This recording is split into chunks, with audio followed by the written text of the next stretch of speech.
Tak ahoj, já vás vítám u mojí další recenze. Tentokrát se bude jednat o mechanický mod, mechanickou trubku od značky Rockmoc.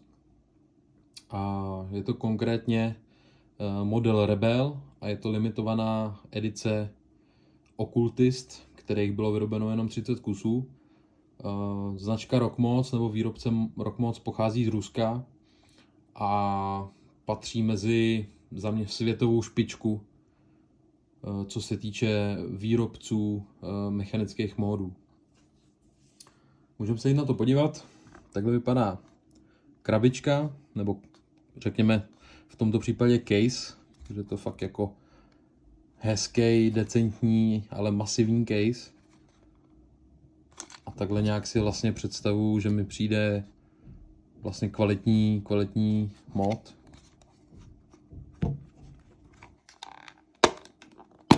Můžeme se jít na to podívat. Tak. Nachází se tu pytlíček, ve kterém se samozřejmě před náma schovává mechanika, kterou si za chvíli ukážeme. Je to zase takový hezký pytlíček s logem Rockmoc, takže je takový hezký, že to tam není jen tak jako hozený, ale že to ještě v pytlíčku, což je super.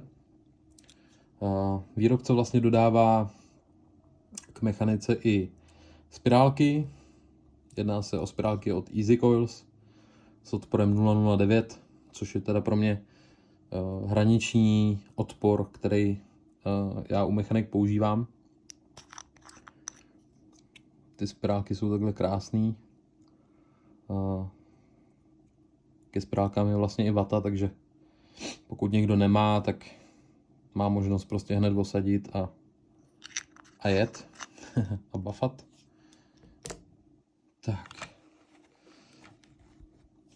Pod pěnou se nám skrývá takováhle kartička, což je vlastně certifikát pravosti. Je to tady vlastně napsáno Certificate of Authenticity, model Rebel, Occultist a dole máme číslo toho kusu. Já mám 27 ze 30, takže 27 ze 30. Na druhé straně máme nějaké varování, jak používat bezpečně mechanické módy, jaký odpory maximálně používat, aby to bylo bezpečné. Samozřejmě záleží hodně na baterce, jakou máte, takže to je všechno ze vším, ale tady je prostě takový základní upozornění, jak mechanický mód používat. Takže takhle je kartička. Dál tady máme další takovou fajnovou věc. Máme vlastně tady takový brandovaný ODB wrapy na baterky. Takže takhle krásně Rockmoc brand. Jo. To je taky taková prostě příjemnost, která se nedá jen tak sehnat a vy to takhle dostanete vlastně k té mechanice. Dále tady máme takovouhle redukci vlastně, podložku na 25 mm průměr atomizéru, protože samotná trubka má 28 mm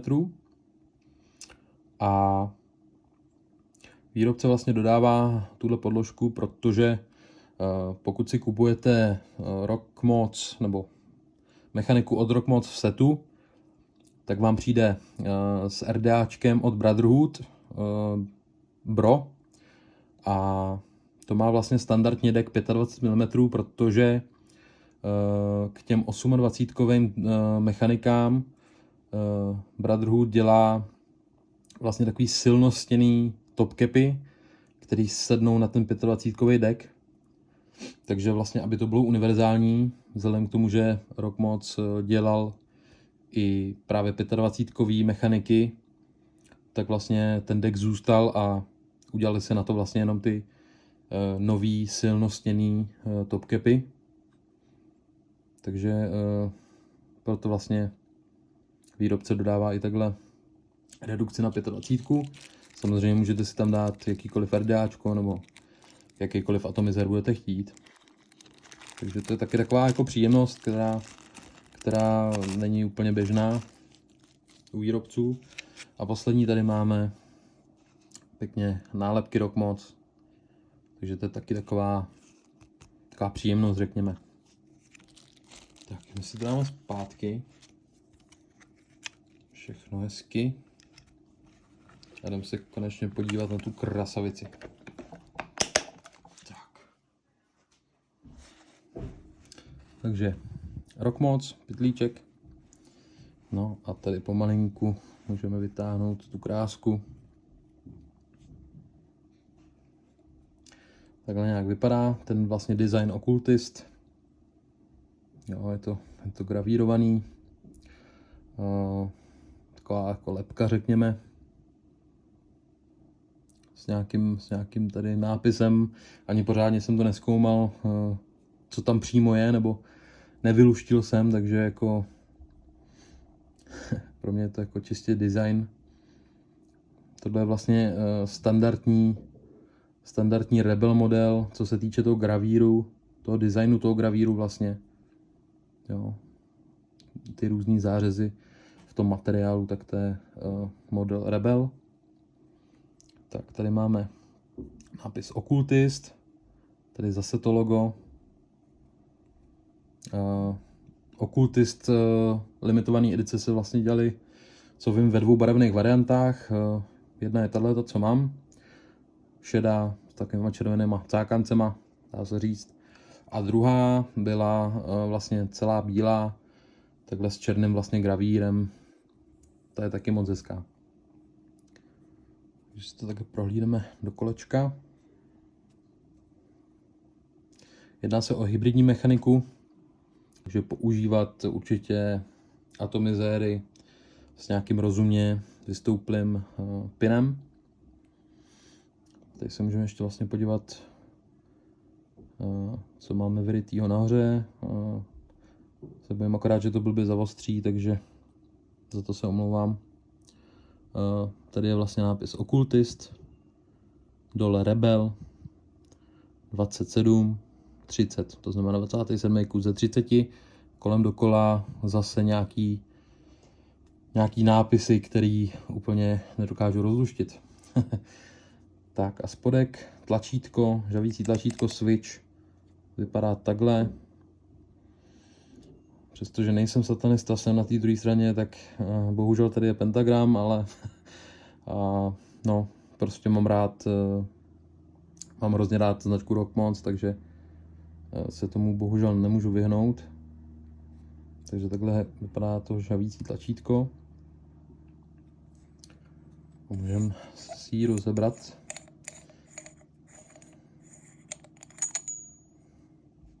Jak jsem říkal, Rockmoc patří mezi světovou špičku, co se týče výrobců mechanik.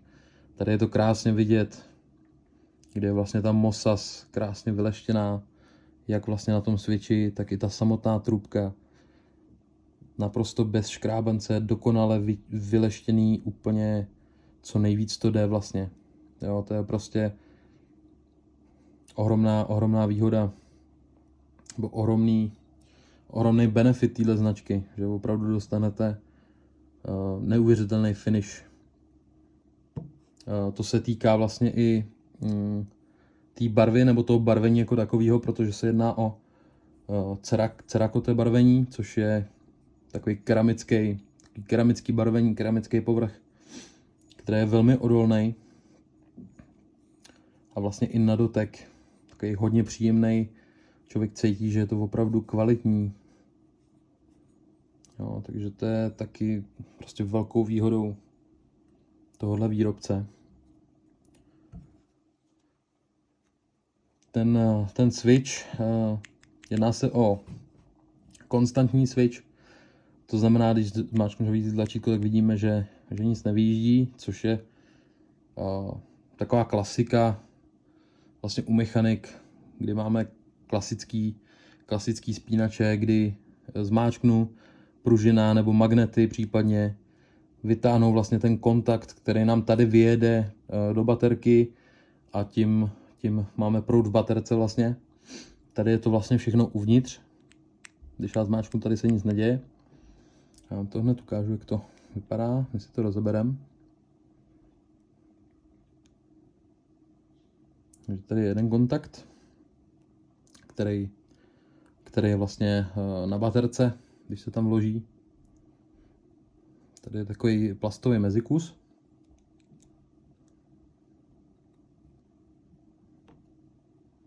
Tady máme vlastně druhý kontakt, který vytáhneme nebo vyšroubujeme tak, že musíme zmáčknout switch, žavící tlačítko.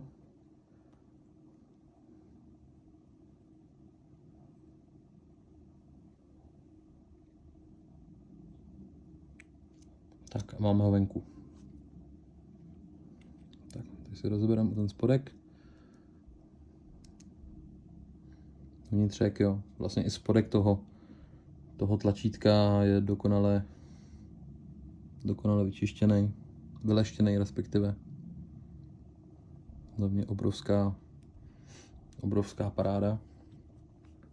Tak, tady máme nějaký izolátor, pružinka, která tlačí vlastně na ten větší kontakt, který je tam vlastně zašroubovaný. Ten se pak dotkne tohohle kontaktu, který je vlastně stabilně napojený na baterku, a když se dotknou tyhle dva kontakty, tak žavíme. Jo. Když máme pružinku, tak to je ještě vlastně taky takový plastový izolátor, nebo gumový, nevím. Takže takhle vypadá tlačítko rozebraný. Za mě je to dobrý systém. Žaví to hodně rychle a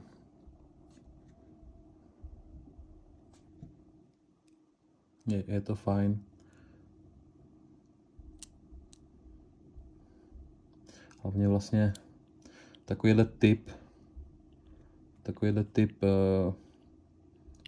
žavícího tlačítka má velmi rychlý náběh. Byl jsem hodně překvapený, jak rychlý náběh vlastně má. My si zašroubujeme ten první kontakt větší, když se nám to povede, doufám, že jo.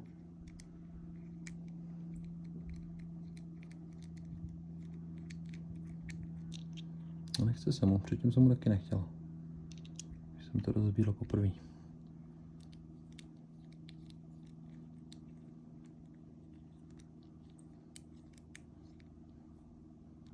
Něco dělám špatně.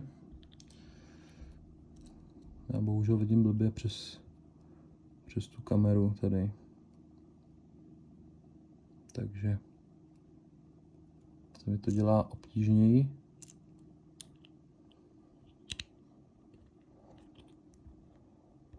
Tak pokus číslo 2.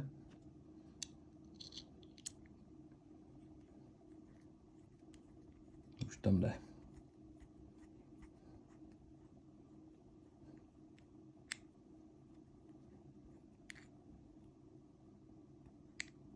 Jo, takhle nám vlastně vyjíždí ten kontakt na ten druhý kontakt a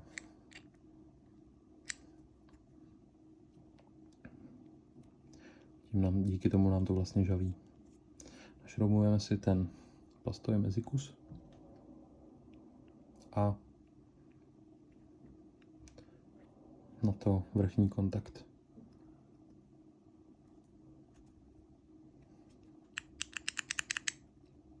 Tak my si našroubujeme atomizer.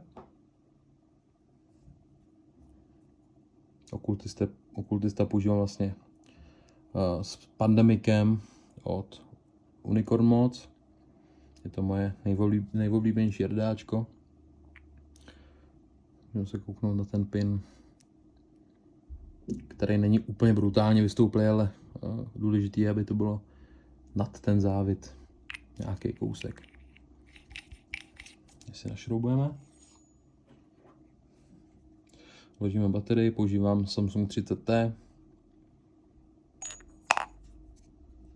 Vložíme.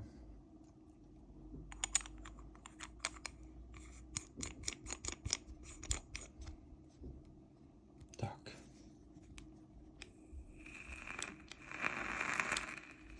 Teď tam mám odpor nějakých 0,14 nebo něco podobného, takže žádný velký brutality, ale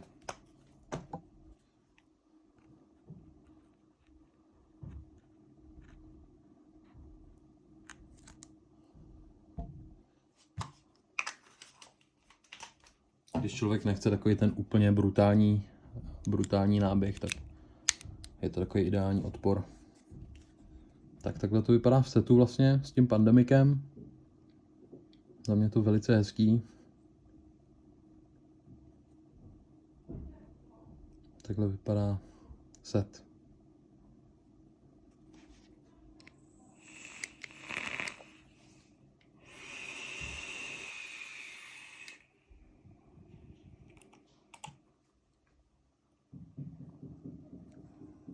Takže to byl mechanický mod Rebel Occultist od značky Rockmods.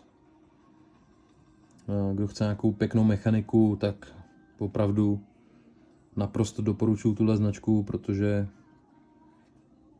jak vidíte, tak opravdu je to nádherný kousek, který hlavně nemá každý. Budete s tím v úzovkách jedinečný, nebudete mít to, co má každý druhý a opravdu jenom to držet v ruce, tak je prostě nádherný pocit. Ten finish, ten Cerakote finish, to je, jo, toho se dotknete a máte z toho radost. Máte radost z toho materiálu prostě. Cítíte tu kvalitu tam, ty závity. To je prostě, jo, naprosto přesný, krásný, precizně udělaný závity. To je něco neuvěřitelného naprosto. Jo, to je prostě... Rockmods dělá ty módy prostě od začátku do konce v naprosté dokonalosti. Což je na tom módu vidět. Samozřejmě i cenově je to vidět, bohužel, ale s tím člověk musí počítat. Za mě lepší kvalita než kvantita, jak říkám. A kdo se rozhoduje, že bude chtít začínat s mechanikama, s mechanickými modama, nebo by chtěl prostě nějaký hezký kousek, který jen tak někdo nemá, tak mechanika od Rockmods je, myslím si, vhodný kandidát. Tak já vám děkuju za recenzi, doufám, že se vám to líbilo. Mám tu určitě připraveného ještě toho spoustu, takže se máte na co těšit, jestli vás to baví. Mějte se hezky a u dalšího videa se mějte, ahoj.